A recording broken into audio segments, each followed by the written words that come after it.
نظر کی حفاظت پہ بہت اچھا مضمون ہے، آنکھوں کی حفاظت۔ حالانکہ بظاہر بہت چھوٹا سا گناہ ہے، لیکن اگر آنکھوں پر قابو پا لیا گیا تو انشاءاللہ ساری عبادتوں کی مٹھاس اللہ رب العزت دے دیں گے۔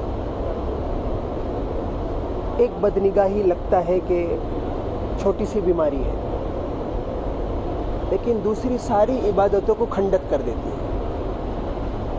اس لیے آنکھوں کی حفاظت کا اہتمام 5 سطر کا مضمون ہے حضرت مولانا ابراہ الحق صاحب ہردوئی رحمۃ اللہ علیہ کا، اسی کو میں پڑھ کے سنا دیتا ہوں۔ اللہ پاک سب کو عمل کی توفیق نصیب فرمائے۔ اما بعد، بدنگاہی کے مضرات اس قدر ہے کہ بسا اوقات ان سے دنیا اور دین دونوں ہی تباہ اور برباد ہیں۔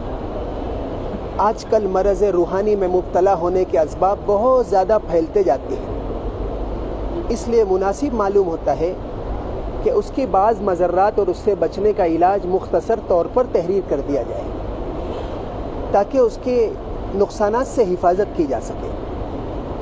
چنانچہ حسب ذیل امور کا اہتمام کرنے سے نظر کی حفاظت بسہولت ہو جائے گی۔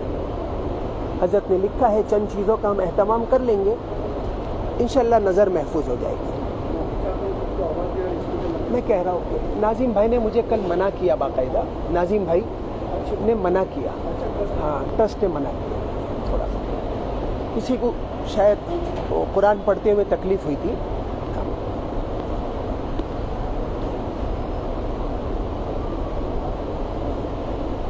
جس وقت نمبر 1، جس وقت خواتین کا گزر ہو، اہتمام سے نگاہ نیچے رکھیں، خواہ کتنا ہی نفس کا تقاضا دیکھنے کا ہو۔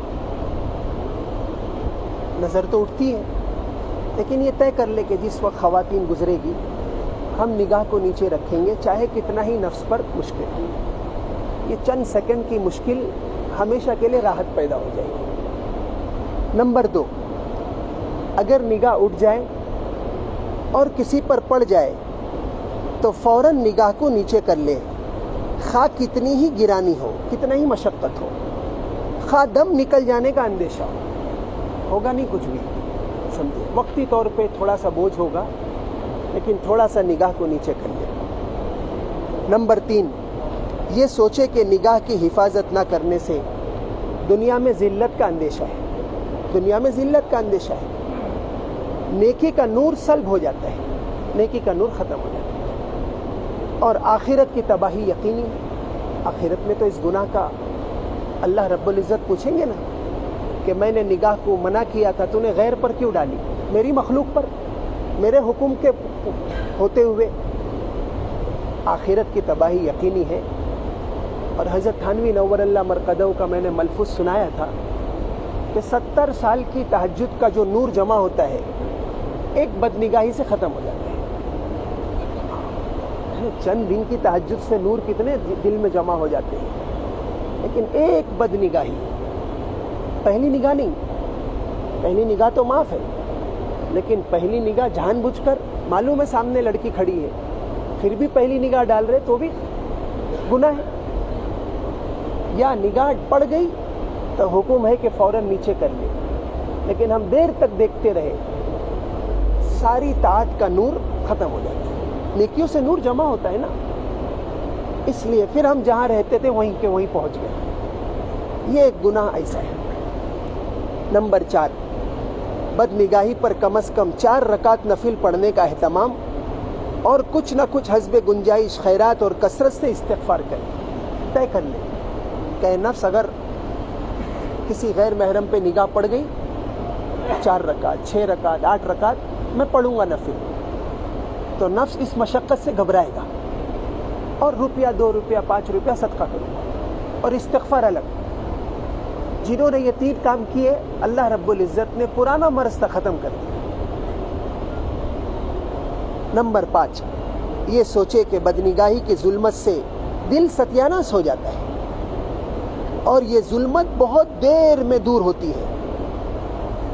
حضرت تھانوی نے لکھا ہے دوسری جگہ پر کہ بہت سارے گناہ کی ظلمت جلدی ختم ہو جاتی ہے، کچھ نیکی کر لو، استغفار کر لو۔ یہ ایک گناہ ایسا ہے کہ اس کے اثرات اور اس کی تاریکی، ظلمت یعنی اندھیرا، بہت دور تک رہتا ہے، بہت دیر تک، کئی دن کے بعد بہت زیادہ استغفار کرتے رہنے کی برکت سے پھر اللہ رب العزت ختم ہو جاتا ہے۔ اب دیکھو میرے بزرگ و عزیزوں، اللہ نے اعتکاف میں بٹھا دیا، روزے نماز کی توفیق دے دی، صدقہ خیرات کی توفیق دے دی، کتنے گندے ماحول سے اللہ پاک نے آپ حضرات کو بچا لیا، کتنا فضل ہے۔ اب آپ لوگ اتنے نور جمع کر رہے، لیکن ایک مرتبہ باہر نکلیں گے اور اگر یہ بیماری ہے پہلے سے اور پڑ گئی، ایک رمضان نہیں 300 رمضان کا بھی نور ختم ہو جائے۔ اللہ حفاظت کرے۔ نمبر 6، یہ سوچے کہ بدنگاہی سے میلان، پھر میلان سے محبت اور محبت سے عشق پیدا ہوتا ہے، اور ناجائز عشق سے دنیا آخرت تباہ ہو جاتی ہے۔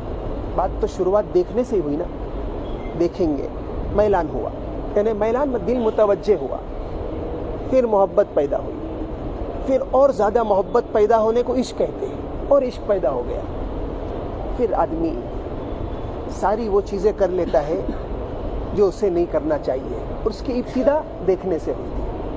اگر اسی پہ پردہ ڈال دیتے، کوشش کر کے نیچے کر لیتے، بات آگے بڑھتی نہیں۔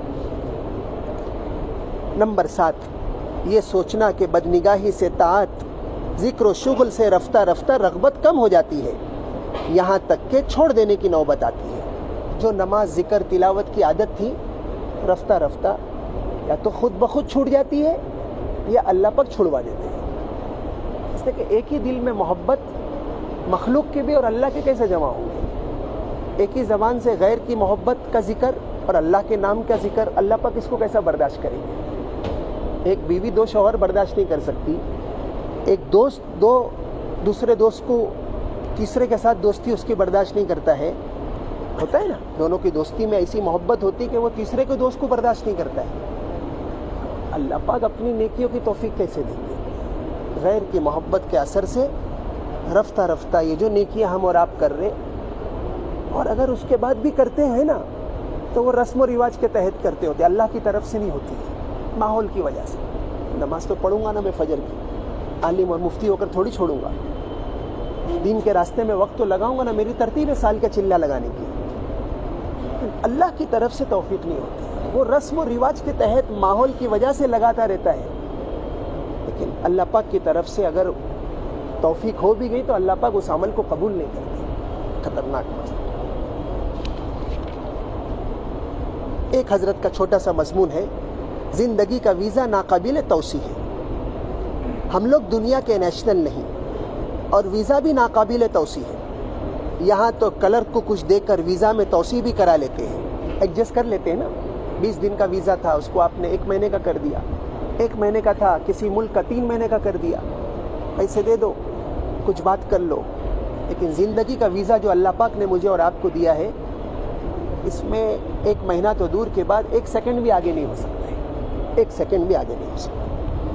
زندگی کا ویزا جب ختم ہو جاتا ہے تو اگر پوری ریاست اور سلطنت اور بادشاہت حضرت اسرائیل علیہ السلام کے قدموں پر قربان کر دے، ملک الموت کے نام ہے حضرت اسرائیل کا، کہ صرف اتنی مہلت دے دو کہ 2 رکعت پڑھ کر سجدے میں میاں سے رو لے، اللہ سے معاملہ صاف کر لے، درخواست رحم کر لے، تو اتنا بھی موقع نہ ملے گا۔ بس اس کو ہر وقت یاد رکھیے کہ جب منہ میں زبان ہو تو ہوگی، لیکن اس وقت ہم بے زبان ہوں گے۔ بیوی اپنے رخسار کو مردہ شوہر کے لبوں سے مس کرتی ہے، لیکن یہ لب اب ادراک لذت سے قاصر ہے۔ آنکھیں کھلی ہوئی ہے، لیکن اب سینما اور ٹیلی ویژن اور غیر محرموں کے دیکھنے سے عاجز ہے۔ کھلی ہوتی ہے گو آنکھیں مگر بینا نہیں ہوتی، اکبر الہ آبادی کا شعر ہے۔ کان اب عورتوں کے نغمات منشورہ کو سن نہیں سکتے، زبان پر شامی کباب اور مرغ کی بریانی رکھی ہے، لیکن احساس لذت اور حلق سے نیچے اتارنا ناممکن ہے۔ بس تمام لذات فانیہ کی جب حقیقت یہی ہے کہ اچانک ہم ان سے الگ ہو جائیں گے، تو زندگی کا ویزا ختم ہونے سے پہلے اسی زندگی کے عارضی چراغ سے حیات اخروی کا چراغ روشن کر لینا چاہیے، ورنہ دنیا کی زندگی کا چراغ گل ہونے کے بعد کس نعمت کو اپنی جان کا تکیہ اور سہارا بناؤ گے؟ اگر تعلق مع اللہ کی دولت اپنی جان میں سے نیم جان دے کر حاصل کر لو گے تو پھر اس جان میں 7 جان محسوس کرو گے۔ نیم جان دینے کا مطلب یہ ہے کہ گناہ سے بچنے میں جو کلفت اور تکلیف پیش آئے اس کو برداشت کر لو۔ اس نعمت قرب کی لذت کے سامنے کائنات کے خزانوں پر نگاہ کرنا اپنی توہین معلوم ہوگی۔ جس طرح بادشاہی بوجہ قرب شاہ کے اس قدر عالی حوصلہ ہوتا ہے کہ بجز شیر نر کے ہرن اور چیتیوں کے شکار کو اپنی توہین سمجھتا ہے۔ بادشاہ کی نظر اس کی نگاہ میں غیرت اور ہمت کا معیار اس قدر بلند کرتی ہے کہ یہ جانوروں کے بادشاہ یعنی شیر نر پر حملہ کرتا ہے۔ اسی طرح جب مومن کی روح مجاہدات اور ریاضات کے ذریعے اور کسی مصاحب حق کی صحبت کے فیض سے مصاحب سلطان حقیقی ہو جاتی ہے تو بزبان حال یہ پکار اٹھتی ہے، اے مخاطب، میرے پیلے چہرے کو دیکھ کر یہ خیال نہ کرنا کہ میں کمزور ہوں، بلکہ راہ حق پر میں لوہے کے پاؤں رکھتا ہوں۔ تجھے کیا معلوم کہ میرے باطن کو کس سلطان السلاطین اور احکم الحاکمین کی معیت خاصہ حاصل ہے۔